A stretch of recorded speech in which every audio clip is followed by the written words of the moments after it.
ಅಲ್ಲ, ಅವ್ರು ಮೊದಲೇ ಅಕ್ಟೋಬರ್ ತಿಂಗಳಲ್ಲಿ ಕೊಡ್ತೇವೆ ವರದಿಯನ್ನಂತ ಅವರೇ ಹೇಳಿದರು. ಯಾರು, ನಮ್ಮ SIT ಅವರು.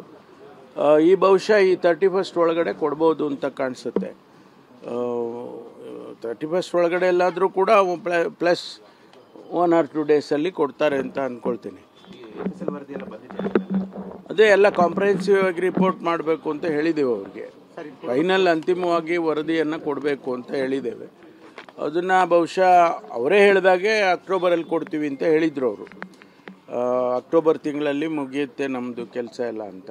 ಬಹುಶಃ ಅವರು FSL ರಿಪೋರ್ಟ್ಸು ಮತ್ತು ಬೇರೆ ಬೇರೆ ಅನಾಲಿಸಿಸ್ ಏನೇನು ಮಾಡಬೇಕಿತ್ತು, ಕೆಮಿಕಲ್ ಅನಾಲಿಸಿಸು ಅದೆಲ್ಲ ಮಾಡಿಕೊಂಡು ಅವರು ಕೊಡ್ತೀವಿ ಅಂತ ಹೇಳಿದರು. ಯಾಕೆಂದರೆ ಆ ಬೋನ್ ತೆಗೆದ್ರಲ್ಲ, ಅದೆಲ್ಲ ಅನಾಲಿಸಿಸ್ ಮಾಡಬೇಕಲ್ಲ, ಕೆಮಿಕಲ್ ಅನಾಲಿಸಿಸ್ ಮಾಡಿ ಕನ್ಕ್ಲೂಡ್ ಮಾಡಬೇಕು. ಅದನ್ನೆಲ್ಲ ಮಾಡಿ ಕೊಡ್ತೇವೆ ಅಂತ ಹೇಳಿದ್ದಾರೆ. ಬಹುಶಃ ಈ ತಿಂಗಳ ಕೊನೆಯಲ್ಲಿ ಕೊಡ್ಬೋದು.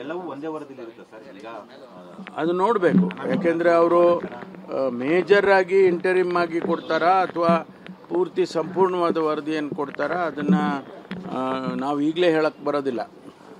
ಸರ್, ಆಮೇಲೆ ತಿಮ್ಮರೋಡಿ ಅವರಿಗೆ ಮತ್ತೆ ನೋಟಿಸನ್ನು ಇಶ್ಯೂ ಮಾಡಲಾಗಿದೆ. ಇಲ್ಲ, ಅವರು ಒಂದೊಂದು ಕಂಪ್ಲೇಂಟ್ಸು ಪ್ರಕರಣಗಳು ಬಂದಾಗ ಕಂಪ್ಲೇಂಟ್ ತಗೊಂಡು ಅವರು FIR ಮಾಡಲೇಬೇಕಲ್ಲ, ಅದನ್ನು ಮಾಡ್ತಾರೆ.